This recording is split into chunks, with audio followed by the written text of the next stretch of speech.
Assalamualaikum warahmatullahi wabarakatuh, and hi everyone. We are from grade 9 and our topics are stories and repair.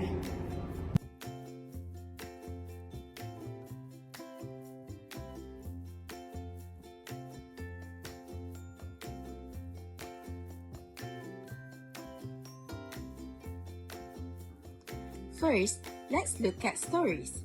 In conversation, stories are a frequent example of longer texts, where individuals speak for an extended period of time compared to normal interaction. However, in context matters, stories do not happen in isolation. They must fit naturally into the interactional context in which they occur. Because of this, the speaker has a specific job.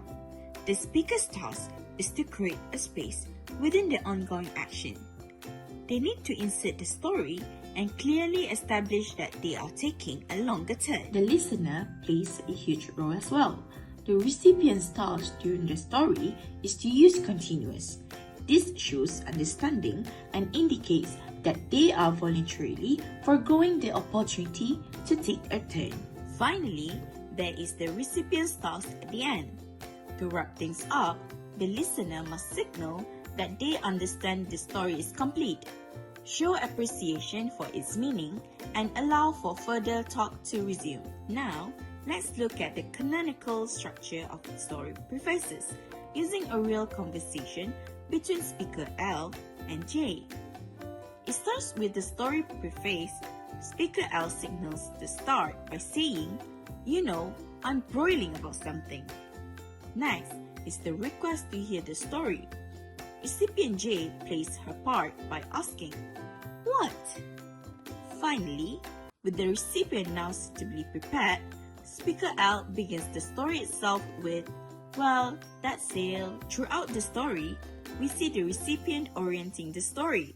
There are moments called transition relevance points, where the recipients could take the floor. But these opportunities are not taken up. Instead, the recipient merely indicates she is orienting to the narrative. We see this in examples like, "Oh yes," and "Oh did you?" Finally, we see the joint negotiation of stories. The recipient plays an important role in the ending. She indicates that she has understood that the story has come to an end by offering an evaluation. "Oh, honestly, I cannot stand the man." This demonstrates just how much joint negotiation is required in storytelling. Moving on to section 7.11, we have repair. Simply put, repairs happens when we suspend ongoing talk to deal with trouble, like problem with hearing, speaking, or understanding. It is important to note that repair is not a negative sign or a weakness. It is actually a natural self-regulating device that we use to keep conversation organized. By using repair, we prevent misunderstanding and stop miscommunication from breaking down completely. There are 4 main types of repair. First, self-initiated, self-completed, where the speaker noticed the mistake and corrected themselves. Second, self-initiated, other completed, where the speaker start to repair but other person help to finish it. And third, other initiated, self-completed, where the listener point out the problem and the speaker fix it. And lastly, other initiated, other completed, where the listener identify and complete the repair. Now, we move to self-initiated, other completed repair. This type of repair happens when the current speaker realizes there is a problem like a forgotten word, but is not able to fix it themselves. They signal the issue, but ultimately the recipient steps in to resolve it.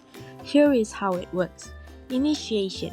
The speaker signals they are struggling, usually by searching for a word or explicitly saying they cannot remember.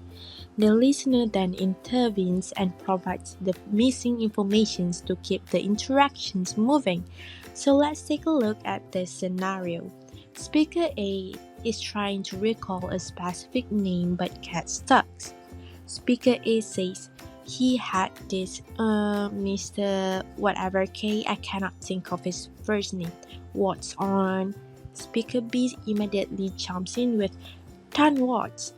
In this exchange, the repair was self-initiated because speaker A explicitly admitted, "I cannot think of his first name."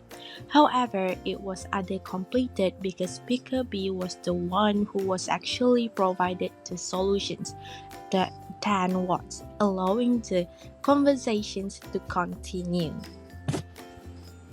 Next, we move on to section self-initiated, self-completed repair. As the name suggests, this occurs when the speaker identifies a mistake or a hesitation in their own speech and immediately fixes it by themselves, without needing help from the listeners. Let's look at this example to see how it works. Here, the speaker, Olive, is trying to mention a person named Mary. She says, "You know Mary, and then she stops. She hits the treble soft. We can see clearly that she has forgotten Mary's last name. She signals this problem by pausing and actually asking herself out loud, "Oh, what was it?" Then she corrects herself instantly by retrieving the name Thompson, because she found the problem and fixed it alone. This is a classic example of self-initiated, self-completed repair. Next, we have other-initiated self-completed repair. As the name suggests, this happens when the listener notices a problem but prompts the speaker to fix it themselves. Looking at the example on the slide, Speaker A accidentally says they were selling cigarettes. Speaker B catches the mistake and initiates the repair by simply asking, "Selling?" This prompt signals to Speaker A that something is wrong. Speaker A then realizes the error and completes the repair by correcting it to "buying cigarettes." So, the key takeaway here is the listener signals the issue, but the speaker is the one who resolves it. Finally, we have other-initiated, other-completed repair. In this type, the listener takes full control. They identify the mistake and provide the correction immediately. In the example on the screen, Joyce says Carrie is fighting with Sally. Harry recognizes this is incorrect and jumps in to correct her, asking, "You mean Sarah, don't you?" Harry both started and finished the repair.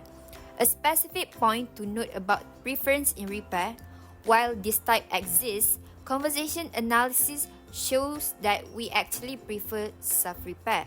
Most of the time, speakers want to fix their own mistakes. Other repair, where someone else corrects you, is usually a backup option used only when necessary to keep the conversation clear.